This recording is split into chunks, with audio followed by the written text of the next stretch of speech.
Hey guys, today we're going to be taking a look at these 15 amp hour Dewalt batteries. These are replacement batteries to substitute your original ones if they went bad or something like that. Now, these were sent to me from the brand to check out to give you guys my honest take on them, so let's get into it. So you do get two of them in this package here in this configuration.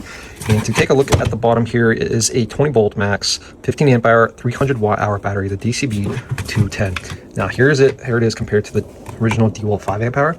As you see here, it has some size differences, but this has 3 times the amount of capacity. It's obviously a little bit heavier than the 5 amp hour, but I mean, this will last you quite a long time.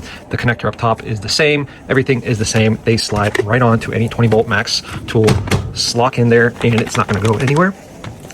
The quality feels really nice. Like I said, they do have some weight to them, but I mean, they work great. And if you want a long-lasting battery, something like this, I would definitely check these out. They charge fast, they keep their charge, and if you're looking for a replacement, definitely check these out. They're pretty nice.